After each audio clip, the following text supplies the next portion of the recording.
Welcome back once again. तो दोस्तों हम लोग का चल रहा है सीरीज वेस्ट बंगाल जीके के बारे में, जो with the help of map हम लोगों ने एक क्लास देखा। पार्ट 1 वीडियो ऑलरेडी अपलोडेड है, आप लोग देख लेना। इस वीडियो को देखने से पहले प्लीज उसको एक बार जरूर देख लेना। हम लोग देखेंगे आज एमसीक्यू क्वेश्चंस को, जो प्रीवियस ईयर क्वेश्चंस आया है डब्ल्यूबीसीएस के एग्जाम में, और जो भी स्टेट पीएससी के एग्जाम्स होता है उन सारे एग्जाम्स में जो क्वेश्चंस आए एमसीक्यू बेस्ड, जो हम लोग का पार्ट 1 वीडियो था ना मेरे भाई, उससे ही रिलेटेड सारा ये क्वेश्चंस हम लोग देखेंगे अभी। चलो क्लास को शुरू करते हैं। Very important question frequently asked in exam. ये देखो, सबसे पहला क्वेश्चन नंबर 1 देखो, present governor of waste Bengal कौन है। अब जब आज के डेट में जब मैं आपको ये वीडियो शूट कर रहा हूं, यानी कि 1 जून 2022 को, इस वक्त प्रेजेंट गवर्नर कौन है, ये क्वेश्चन कई बार आ चुका है। जैसे डब्ल्यूबीसीएस 2020 में भी आ चुका था ये क्वेश्चन। तो एट प्रेजेंट बात करें तो जगदीप धनखड़ ये होगा करेक्ट आंसर, यही हम लोग का प्रेजेंट गवर्नर। नेक्स्ट क्वेश्चन देखते हैं, when did West Bengal become a state. ये क्वेश्चन भी देखो कौन सा एग्जाम में आ चुका है। West Bengal civil service mains 2019 mains में आ चुका है मेरे भाई, और ऑप्शंस में देखो तो 1947 भी है। तो करेक्ट आंसर लेकिन हमारा होगा ऑप्शन डी, 26 जनवरी 1950 में। एक्सप्लेन कर चुका हूं पार्ट 1 वीडियो में इसके बारे में। नेक्स्ट क्वेश्चन देखते हैं, question number 3, the green bench in Calcutta high court was established in. Calcutta high court में ग्रीन बेंच कब स्थापित किया गया। ग्रीन बेंच जो एनवायरमेंटल मैटर को देखेगा, तो कलकत्ता हाई कोर्ट में भारत का सबसे पहला ग्रीन बेंच था 1996 में। मैंने डेट के साथ एक्सप्लेन कर चुका है पार्ट 1 वीडियो में। देखो डब्ल्यूबीसीएस 2019 में आया था ये क्वेश्चन। नेक्स्ट क्वेश्चन देखते हैं, question number 4, the capital of waste Bengal is located close to the. West Bengal का कैपिटल निम्नलिखित में से, ये सारा ऑप्शंस को देखने से पता चलता है कि इमेजिनरी लाइंस ऑफ ग्लोब्स है, यानी कि जैसे इक्वेटर विषुवत रेखा, ट्रॉपिक ऑफ कैंसर कर्क रेखा, ट्रॉपिक ऑफ कैप्रिकॉन मकर रेखा, आर्कटिक सर्कल, ये सारा क्या है, इमेजिनरी लाइंस है। तो कैपिटल ऑफ वेस्ट बंगाल यानी कि कोलकाता शहर किस लाइन से क्लोज टू है, यानी कि नजदीक है। तो ये देखो कौन सा एग्जाम में आया, डब्ल्यूबीसीएस 2015 में आ चुका है मेरे भाई। मैं एक्सप्लेन कर चुका हूं पार्ट 1 वीडियो में। ट्रॉपिक ऑफ कैंसर गुजरता है इंडिया के बीचों बीच से, जो वेस्ट बंगाल को भी टच कर रहा है, और कोलकाता उसी के नजदीक में ही पड़ रहा है। तो tropic of cancer correct answer होगा। क्वेश्चन नंबर 5 देखते हैं, वेस्ट बंगाल लाइज बिटवीन, और गिवन ऑप्शंस को देख के क्या लग रहा है मेरे भाई, और ये कौन सा एग्जाम में आता है ये भी देखिए, 2005 डब्ल्यूबीसीएस में आ चुका है। ऑप्शंस को देख के लगता है कि ये देशांतर रेखाओं का मान है, डेटा है, ठीक है, यानी लॉन्जिट्यूड का। तो 85 degree 50 minute east and 89 degree 50 minute east, यही होगा हमारा correct answer. Option A is the right answer, जो 53 एग्जैक्टली है, यहां पर 50 फिर राउंड फिगर में चलेगा। नेक्स्ट क्वेश्चन नंबर 6 को देखो, for what term Mamata Banerjee became the chief minister of waste Bengal in 2021। देखो मई महीना 2021 को लेजिस्लेटिव इलेक्शन हुआ वेस्ट बंगाल में, उसमें टीएमसी ट्रेमेंडस सीट जीता है, ट्रेमेंडसली विन हुआ है उसका। तो ममता बनर्जी उससे पहले भी मुख्यमंत्री रही थी यहाँ पर। तो इस बार जो 2021 में बना, उसको कितना टर्म्स के लिए बनी है, कौन सा टर्म है उनका, ठीक है, तो थर्ड टर्म है, तीसरी बार बनी है ना। तो करेक्ट आंसर होगा option A, third. Next question देखते हैं, the state of waste Bengal is situated at. जो वेस्ट बंगाल राज्य है वो भारत के किस तरफ स्थित है, eastern part of India, extreme eastern part of India, north east of India, northern part of India. तो करेक्ट आंसर इसका होगा ऑप्शन ए। मैं एक्सप्लेन कर चुका हूं मैप में कि वो eastern part of India, one of the eastern states of India ही है। देखो यहां पर भी देखो ईस्टर्न ऑफ इंडिया भी है, लेकिन यहाँ एक्सट्रीम वर्ड है। एक्सट्रीम कहने का मतलब एकदम पूर्वी दिशा, जो एक्चुअली में अरुणाचल प्रदेश को कहा जा सकता है। तो हमारा करेक्ट आंसर होगा ऑप्शन ए। नेक्स्ट क्वेश्चन देखते हैं, the circuit bench at Jalpaiguri was created in. माने जलपाईगुड़ी में जो सर्किट बेंच हाई कोर्ट से ही रिलेटेड है, यह कब गठन किया गया, इसका निर्माण कब हुआ। तो देखो 2019 में हुआ, मोदी जी ने इनॉग्रेशन किया था 2019, इसका करेक्ट आंसर होगा। Next question, present chief justice of Calcutta high court कौन है। अब आज के डेट में जब वीडियो शूट कर रहा हूं उस वक्त तो है प्रकाश श्रीवास्तव, ठीक है, अक्टूबर महीना में ही बना है 2021 का। अब आप लोग इसको कुछ दिन बाद में वीडियो देखोगे, 2-4 महीना बाद या 2-4 साल बाद, तो हो सकता है चेंज हुआ रहेगा, तो खुद को अपडेट कर लेना मेरे भाई। नेक्स्ट क्वेश्चन देखते हैं। अच्छा यहाँ पर एक इंपॉर्टेंट और बात है, यहाँ बता देता हूं, ये जो एनवी रमन्ना है ना, ये ना भारत का चीफ जस्टिस है, चीफ जस्टिस ऑफ इंडिया, यानी कि सुप्रीम कोर्ट का चीफ जस्टिस है, याद रहे। हालांकि कुछ ही दिन में शायद रिटायर करने वाले हैं, इनका रिटायरमेंट का डेट आ रहा है, देख लेना, खुद को अपडेट कर लेना। नेक्स्ट क्वेश्चन देखते हैं number 10, the first chief justice of Calcutta high court was. Calcutta high court का पहला चीफ जस्टिस कौन था, कई बार इस क्वेश्चन को पूछा जा चुका है। करेक्ट आंसर होगा sir baldness peacock, option A इसका करेक्ट आंसर होगा। और यहां पर देखो हीरालाल जेकानिया, ये ऑप्शन भी बड़ा इंपॉर्टेंट है, इसको भी एग्जाम में बहुत बार पूछा जाता है।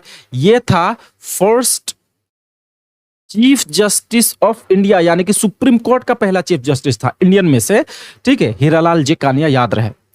Next question number 11, in which year Trinamool Congress party TMC was founded, यानी कि all India Trinamool Congress party है एक्चुअली, तो यह हुआ था 1998 में, इसका फाउंडेशन किया गया था बाय ममता बनर्जी।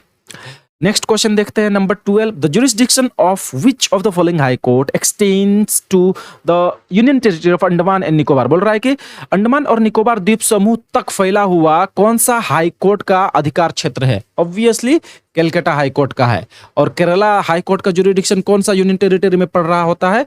लक्षद्वीप में। मैंने बताया था कि लक्षद्वीप में भी पड़ता है केरला हाई कोर्ट का। क्लियर? केरला का तो खुद है ही है। नेक्स्ट क्वेश्चन नंबर 13 देखते हैं, in which year did Calcutta become the capital city of British India, बोल रहा है कि जो कलकत्ता है वो ब्रिटिश इंडिया का यानी कि भारत का एक समय में कैपिटल हुआ करता था। आज तो सिर्फ वेस्ट बंगाल का एक स्टेट का है, यानी कि जो आज न्यू दिल्ली है ना कैपिटल, उसी तरह से कलकत्ता एक समय में हुआ करता था पूरा भारत का, और वह तब ब्रिटिश राज में था, तो ब्रिटिश इंडिया बोलते हैं उसको। कब बना था वो कैपिटल? बोल रहा है कि 1772 में बना था, ठीक है। रेगुलेटिंग एक्ट उसी टाइम में आया था। वारेन हेस्टिंग हुआ करता था गवर्नर जनरल, और यह कब से कब तक था तो आगे देखेंगे हम लोग। अभी 1911 तक ये था। 1911 में चेंज करके दिल्ली दरबार करके दिल्ली में ले गया गया था। 1911 तक ये कलकत्ता हाई कोर्ट, कलकत्ता ही कैपिटल था ब्रिटिश इंडिया का। नेक्स्ट क्वेश्चन नंबर 14 क्या कर रहा है? The capital of British India was transferred from Calcutta to Delhi in the year, Calcutta से दिल्ली कैपिटल, ब्रिटिश इंडिया का कैपिटल कब शिफ्ट हुआ? तो ये हुआ था 1911 में। वीडियो में मैं डिटेल में इसके बारे में एक्सप्लेन कर दिया हूँ, कलकत्ता शहर के बारे में जब एक्सप्लेन कर रहा था। बढ़ते हैं अगले क्वेश्चन की तरफ। Next question, in which year did government of West Bengal officially change the name of the city of Calcutta to Kolkata? बोल रहा है कि कलकत्ता से कोलकाता नाम कब चेंज किया गया गवर्नमेंट ऑफ वेस्ट बंगाल के द्वारा? 2001 में। मैंने वीडियो में बताया है पहले। नेक्स्ट क्वेश्चन देखते हैं, who was considered as the founder of Calcutta? बोल रहा है कि कलकत्ता का फाउंडर संस्थापक कौन, किसको कंसिडर किया जाता था गिवन ऑप्शंस में? तो ऑप्शंस को देख के क्या लग रहा है? जॉब चार्नोक, मैंने बताया था 1686 में। नेक्स्ट क्वेश्चन देखते हैं, in which Indian city is known as city of palaces? महलों का शहर किसको कहा जाता है गिवन ऑप्शंस में? ऑब्वियसली कोलकाता को कहा जाता है। लखनऊ को नवाबों का शहर कहा जाता है, ये मत समझ लेना लखनऊ को। Correct answer option A Kolkata. Next question, Nabanna is located. अब नबन्ना क्या? नबन्ना बिल्डिंग का नाम है जहां पर सीएम का ऑफिस है, शॉर्ट में ये समझ लो, सेक्रेटारिएट है। तो ये कहां पर है लोकेटेड? कौन सा डिस्ट्रिक्ट में है? तो हावड़ा में है, मैंने बताया है वीडियो में, Howrah correct answer. Next question, who is the current president of all India Trinamool Congress? तो बोल रहा है टीएमसी पार्टी का प्रेसिडेंट कौन है? आजकल ये सब पॉलिटिक्स से भी क्वेश्चन पूछा जा रहा था। बीसीएस में प्रीवियस ईयर क्वेश्चन आया था, जो एमिम पार्टी है ना उसका अध्यक्ष कौन है बोल के, जो असदुद्दीन अवैसी था। तो डायरेक्टली पार्टी से रिलेटेड यानी कि पॉलिटिक्स से रिलेटेड पूछा जा रहा है, तो इसलिए क्वेश्चन को मैंने डाल दिया है। तो इसका करेक्ट आंसर होगा सुब्रत बख्शी, ऑप्शन सी इसका राइट आंसर होगा। ममता बंदोपाध्याय तो चेयरपर्सन है, अभिषेक बनर्जी जनरल सेक्रेटरी और सुब्रत बख्शी प्रेसिडेंट है। Next and the last question of today's session, question number 20, देखो क्या कह रहा है, which of the following statements are true in respect of chief minister Mamata Banerjee? बोल रहा है कि मुख्यमंत्री ममता बनर्जी से संबंधित निम्नलिखित में से कौन सा स्टेटमेंट करेक्ट है? ठीक है, ट्रू है। तो 4 स्टेटमेंट है, देख रहे हैं। She has been the CM of waste Bengal for her 4th consecutive term. ठीक है, वो वेस्ट बंगाल का सीएम है, चौथी बार लगातार सीएम बनी है। क्या वो चौथी बार बनी है? नहीं मेरे भाई, वो तीसरी बार बनी है, 3rd consecutive टर्म होगा। तो ये तो गलत है, एक पहला स्टेटमेंट गलत। She was the first female railway minister, हाँ सबसे पहला रेलवे मिनिस्टर फीमेल में से, महिला में से ममता बनर्जी बनी, ये सही है बिल्कुल। She holds an additional ministry of North Bengal development, वो ममता बनर्जी चीफ मिनिस्टर होने के अलावा North Bengal development board department का भी मिनिस्ट्री को संभालती है, बिल्कुल करेक्ट, ये बात भी सही है। She lost the Nandigram seat in the assembly election 2021. 2021 का असेंबली इलेक्शन में, विधानसभा चुनाव में नंदीग्राम सीट से वो हार गई। क्या ये सही है?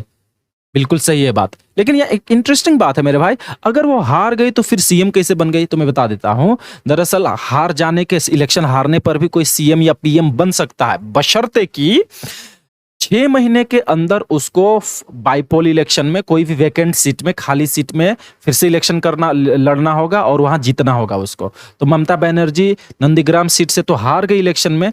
उसके बाद में मई महीना में तकरीबन हुआ था ना ये सब अनाउंसमेंट। उसके बाद अक्टूबर महीना में 4-5 महीना बाद में भवानीपुर, जो कोलकाता में भवानीपुर सीट से वो फिर से लड़ी इलेक्शन और वहां से जीत गई। ठीक है, तो चीफ मिनिस्टर उसका पद बना रहा। तो करेक्ट आंसर क्या होगा? लेकिन हमें तो ट्रू कौन सा है? तो ट्रू तो हमें 3 निकला है, तो ऑप्शन ये नहीं है भाई। ऑप्शन दरअसल ये है। अब देखो, ये यूपीएससी स्टाइल का और आजकल डब्ल्यूबीसीएस में पूछा जा रहा है ऐसे क्वेश्चंस। अब देखो ऑप्शन यहां पर ये है कि ओनली 1 करेक्ट है या 2 है। तो देखो हमने क्या शॉर्टकट आंसर करने का तरीका क्या है? 1 तो इनकरेक्ट है, गलत आंसर स्टेटमेंट है, थर्ड टर्म के लिए बनी हुई है, फोर्थ टर्म अभी हुआ ही नहीं है। इसलिए जहां जहां 1 है उसको मार्क गलत कर दो। तो ओनली 1 2 ये भी गलत है, ये भी गलत है और ये भी गलत है, क्योंकि ऑल आर करेक्ट का मतलब 1 भी तो शामिल हुआ था। इसलिए करेक्ट आंसर ऑप्शन सी भर होगा। सिर्फ 2, 3 एंड 4 स्टेटमेंट करेक्ट है, जो कि यहां पर दिख रहा है करेक्ट। तो थैंक यू वेरी मच। तो ये पार्ट 2 वीडियो था MCQ based general knowledge about West Bengal state के बारे में। Take care of yourself. Tata, bye bye.